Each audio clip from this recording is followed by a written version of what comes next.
खरीद में देरी को लेकर किसानों का आक्रोश बढ़ता ही जा रहा है। इसी बीच किसान यूनियन एकता सिद्धपुर से धान खरीद में देरी और किसानों की समस्याओं को लेकर 21 अक्टूबर को जालंधर में अमृतसर दिल्ली हाईवे जाम करने की चेतावनी दी है। किसानों का कहना है कि सरकार ने 19 अक्टूबर को धान की खरीद शुरू करने का दावा किया था, लेकिन अभी तक मंडियों में धान की खरीद नहीं हो रही है।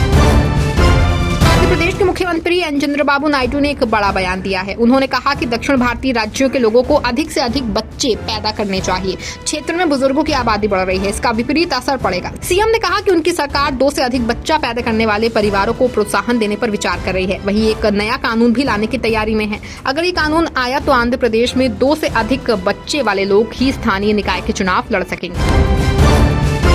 महाराष्ट्र के पूर्व मंत्री और एनसीपी नेता बाबा सिद्दीकी की हत्या के मामले की जांच जारी है। इस बीच उनके बेटे और विधायक जीशान सिद्दीकी अपने पिता की हत्या का दर्द झेलते हुए अपना गुस्सा जाहिर कर रहे हैं। वो लगातार सोशल मीडिया पर प्रतिक्रिया देकर अपनी पिता बाबा सिद्दीकी के हत्यारे को एक तरह से चुनौती दे रहे हैं। उन्होंने एक्स पर लिखा कि उन्होंने मेरे पिता को चुप करा दिया, लेकिन वे भूल जाते हैं कि वे एक शेर थे और मैं उनकी दहाड़ को अपने भीतर रखता हूँ।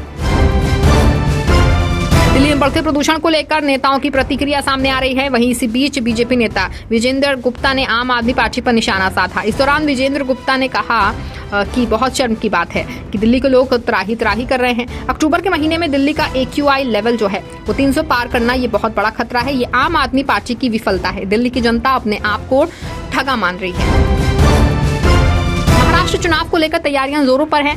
राजनीतिक दल अपने खेमे को मजबूत करने में जुटे हुए हैं। वहीं चुनाव को लेकर राजनेताओं की प्रतिक्रिया भी सामने आ रही है। ऐसे में चुनाव से पहले सांसद संजय राउत ने भाजपा और चुनाव आयोग को लेकर बड़ी बात कह दी। उन्होंने भाजपा पर चुनाव आयोग की मिलीभगत से राज्य में मतदाता सूची से छेड़छाड़ करने का आरोप लगाया है। साथ ही कहा कि विपक्ष इस मुद्दे को अंतर्राष्ट्रीय मंचों पर उठाएगा।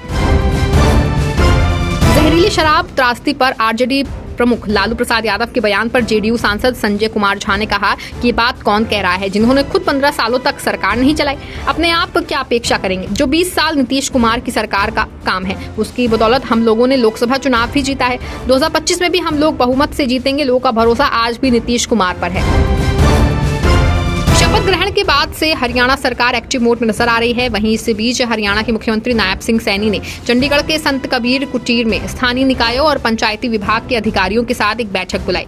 बैठक के दौरान उन्होंने पंचायत विभाग की चल रही परियोजनाओं की समीक्षा की और रुके हुए विकास कार्यों में तेजी लाने के निर्देश जारी किए। केंद्रीय मंत्री गिरिराज सिंह ने कहा कि सीमांचल में हिंदुओं की आबादी कम हो रही है और लव जिहाद बढ़ रहा है। उन्होंने इस पर जोर दिया कि हिंदू एकजुट होकर ही सुरक्षित रहेंगे। ANI से बात करते हुए उन्होंने कहा कि सीमांचल में हिंदुओं की संख्या कम हो रही है। लव जिहाद और लैंड जिहाद चल रहा है। हर तरफ, हर जगह, हर प्रांत में गुंडागर्दी हो रही है। लोग हिंदू महिलाओं को सिंदूर लगाने से रोक रहे हैं।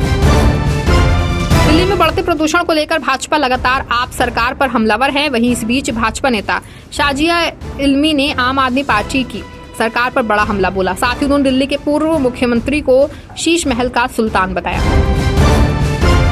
जम्मू कश्मीर के उपराज्यपाल मनोज सिन्हा और मुख्यमंत्री उमर अब्दुल्ला ने शोपियां जिले में प्रवासी मजदूर की हत्या की निंदा की। उन्होंने कहा कि दुख की घड़ी में संवेदनाएं पीड़ित परिवार और दोस्तों के साथ हैं। बता दें कि शुक्रवार को शोपियां के वंडिना मलहोरा इलाके में गोलियों से छलनी शव बरामद हुआ था। मृतक की पहचान अशोक चौहान के तौर पर की गई। अशोक चौहान बिहार से जम्मू कश्मीर मजदूरी करने गया था।